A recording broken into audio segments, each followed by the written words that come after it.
Hi there, boys and girls. It's time for another story time. Today we're going to read Little Miss Fickle by Roger Hargreaves. I'm sorry last night's story was so late.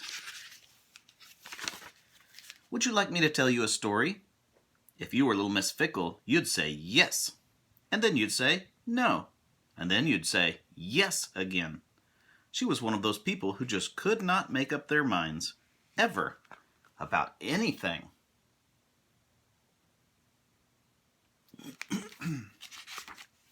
Little Miss Fickle lived in Dandelion Cottage on the outskirts of Sunnytown, and she lived right next door to her best friend, Little Miss Neat, who lived in Two Pin Cottage.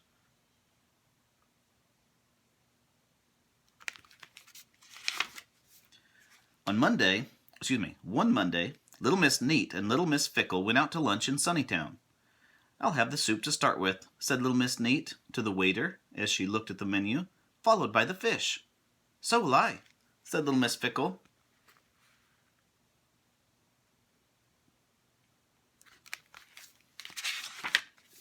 But after the waiter had written down the order, Little Miss Fickle looked at the menu again. "No, I won't," she said.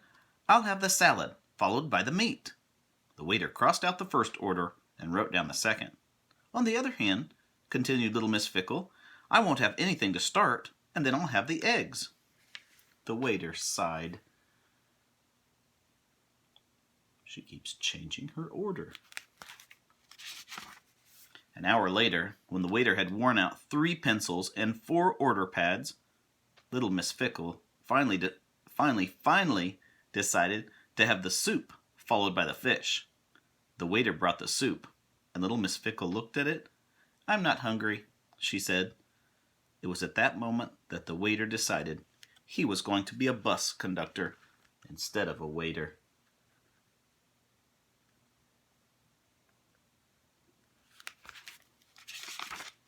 On Tuesday, Little Miss Fickle went to buy a hat. "I want a new pink hat," she announced. The salesgirl brought her 2 pink hats to choose from.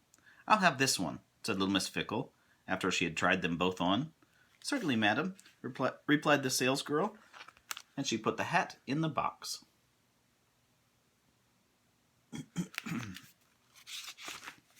"On the other hand," said Little Miss Fickle, "I think I'll have the other one."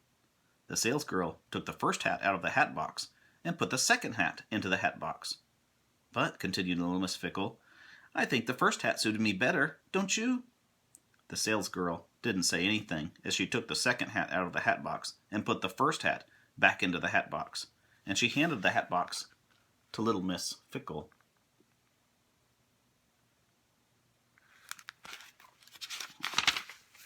Little Miss Fickle looked at her. "Do you have any blue hats?" she asked. It was at that moment the salesgirl decided she was going to be a secretary instead of a salesgirl. Little Miss Fickle just keeps changing her mind on what to eat and which hat to buy. On Wednesday, Little Miss Fickle went to the butcher's. "I'd like some sausages," she said. "Beef or pork?" asked the butcher. "Pork," replied Little Miss Fickle. The butcher wrapped up some pork sausages.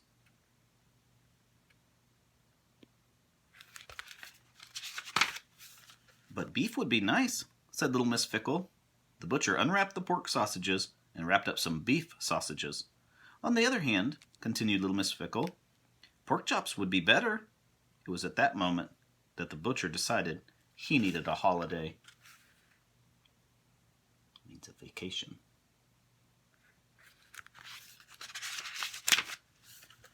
But on Thursday, guess what happened? Little Miss Fickle disappeared. Little Miss Neat had seen her pass Two Pin Cottage on the way into Sunnytown, but she didn't come back. She didn't come back on Friday either. So Little Miss Neat went looking for her. She met Mr. Muddle. "Have you seen Little Miss Fickle?" she asked anxiously. Mr. Muddle looked at her. "Have I been for a little tickle?" he inquired. "Oh, Mr. Muddle," she said, and she hurried on.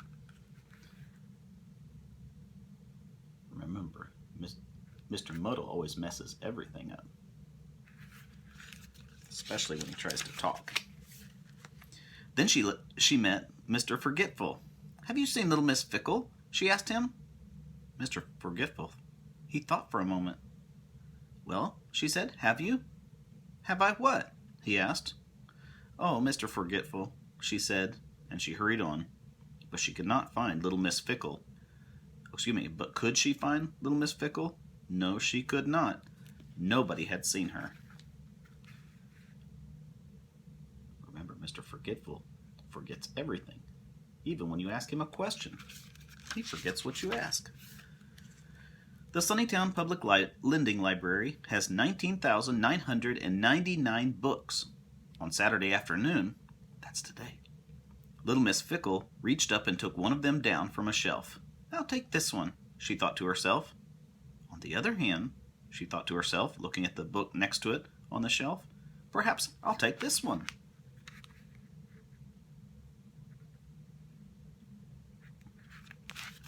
That's a lot of books.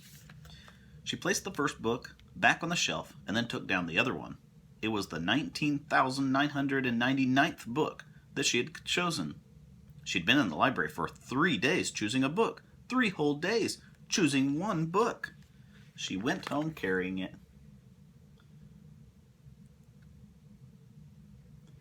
I'm glad we don't take that long picking a book out in the library. There's so many good books to pick. That Saturday afternoon, that Saturday afternoon, little Miss Neat was in the garden of Two Pin Cottage when little Miss Fickle walked past. Where have you been? She cried. At the library, replied little Miss Fickle. For 3 days? Exclaimed little Miss Neat. Well, explained little Miss Fickle, I wanted to choose the right book. And she held it up, and then she stopped and looked at it.